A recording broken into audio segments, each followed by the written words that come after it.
Hello guys, good morning. আজকের ব্লগটা শুরু হচ্ছে একটা বিয়ে বাড়ি দিয়ে। এক কথাই বলতে পারেন এটা আমাদেরই বাড়ির বিয়ে। চলুন গায়ে হলুদ থেকে শুরু করে একদম বিয়ের রাত অবধি কী কী হলো আপনাদের সাথে শেয়ার করি। এই হচ্ছে আমাদের সুন্দরী কনে, আর তার পাশে তার দুটো দিদি দাঁড়িয়ে। আর এটা ছিল সকালবেলা গায়ে হলুদের সাজ। কেমন লাগছে আপনারা সবাই কমেন্ট করে জানাবেন কিন্তু। এই বিয়ে বাড়িটা ছিল বীরভূম জেলার রাজনগর গ্রামে, যেখানে আমার বড় পিসির বাড়ি। এটা বড় পিসির ছেলের মেয়ের বিয়ে হচ্ছে। এই যে দেখুন, এদিকে বড় পিসির বড় ছেলে, আর এদিকে বড় পিসির ছোট ছেলে, আর এখানে আমার বাবা দাঁড়িয়ে আছে। আর সকাল সকাল গায়ে হলুদের জন্য কিন্তু সমস্ত লোকেরাও এসে হাজির হয়েছে। এই যে দেখুন, এখানে সবার বসার ব্যবস্থা করা হয়েছে। আর খুব সুন্দরভাবে গায়ে হলুদের একটা থিম তৈরি করা হয়েছে। একদিকে তো চলছে গায়ে হলুদের প্রস্তুতি, আর অন্যদিকে কিন্তু চলছে তত্ত্ব সাজানোর কাজ। মেয়ের বাড়ি থেকে যেমন তত্ত্ব যাবে, ছেলের বাড়ি থেকেও কিন্তু হলুদের সাথে অনেক রকমের তত্ত্ব চলে এসছে। তারপর সকালবেলা গায়ে হলুদের অনুষ্ঠান শেষ হওয়ার পরে শুরু হলো রাত্রেবেলার অনুষ্ঠান। বিয়ে বাড়ি বলে কথা, আর ডিজে আর নাচ হবে না সেটা তো হতেই পারে না। তাই ব্যান্ড পার্টির সাথে সাথে আজকে রাতের নাচও শুরু হয়ে গেছে।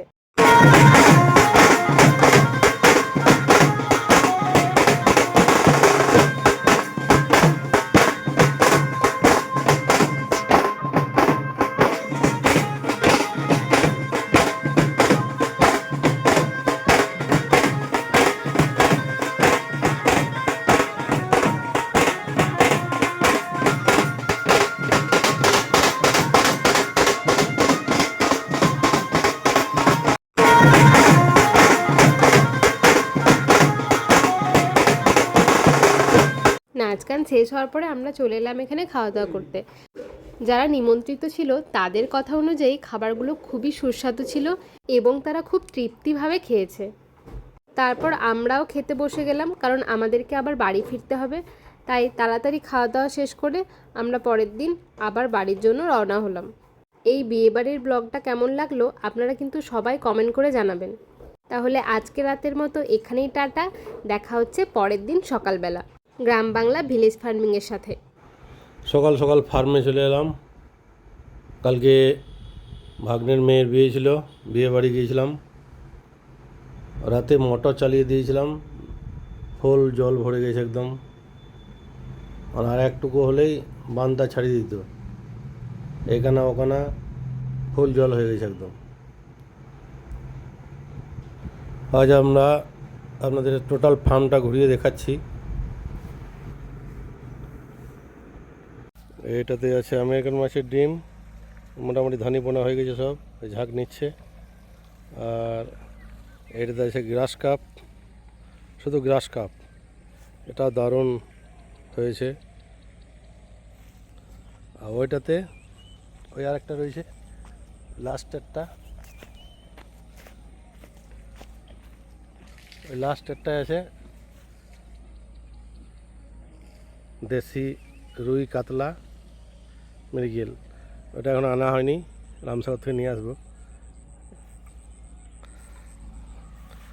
ওই একটা হলো, দুটো, তিনটে।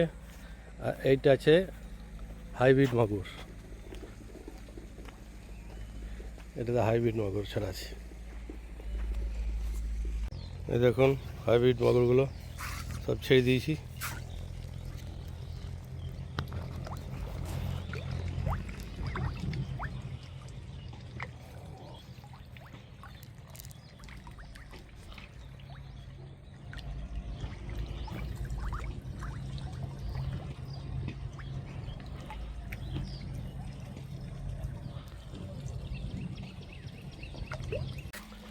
আর এটাতে এজোলা আর গুটি পানা, এটাতে হয় গ্রাস কাপ মাছে খাবারের জন্য।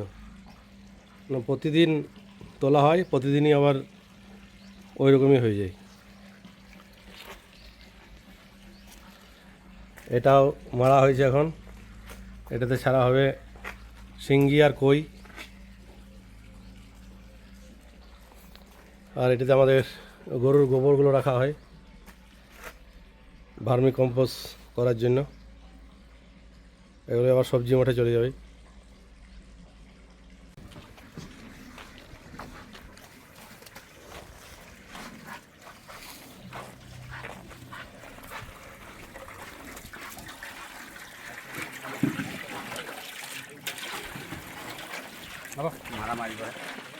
এই গরুগুলো ফার্মে এলো, এখন বাজে মোটামুটি 11:30।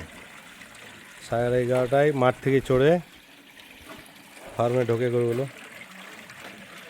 ওগুলো এসেই ওই গম ভাঙা, ভুট্টা ভাঙা সেদ্ধ করা হয়, ওর সঙ্গে জল দেওয়া হয়,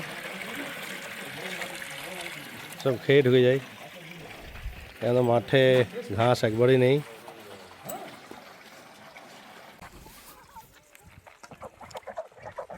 এই ধান দিলাম হাঁসগুলোকে।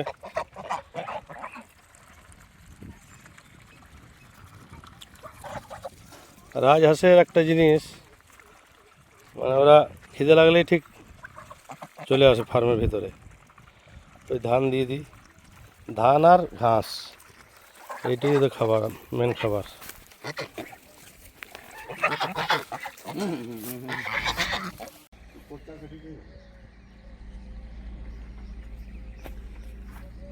ভেন্ডি গাছ জল দেওয়া হলো, আবার দিয়ে পুনকা শাক হয়ে গেছে।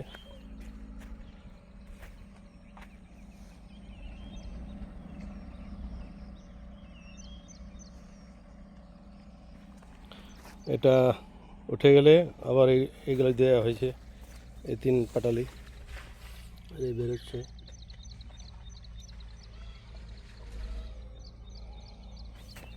এগুলো কি গেঠে শাক না পুনকা শাক? গেঠে শাক। মেথি আছে, পাট শাক আছে।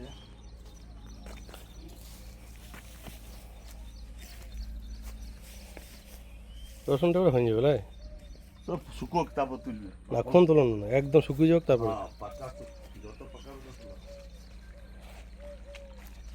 ইন্দুর লেগেছিল, ওগুলো পেঁয়াজ উঠে নিতে হবে। ইন্দুর লেগেছে মনে হচ্ছে তো। ইন্দুর আবার কটা দেয়া করেছি ফাঁদ, এইটুতে ওই ঘন্টায় 3 দিন থেকে দিচ্ছি। এই ফাঁদ দিয়েছে আমাদের বাবু ধান্দা।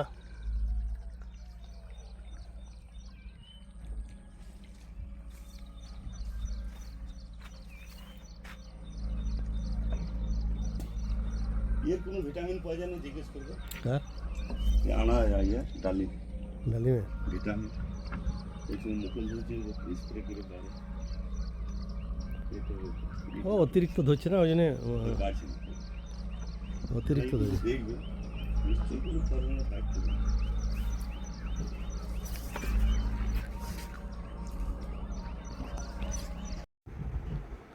তো আজকের ভিডিওটা আপনাদের কেমন লাগলো অবশ্যই কমেন্টে জানাবেন। আজকের মতো এখানে রাখলাম, সবাই ভালো থাকবেন।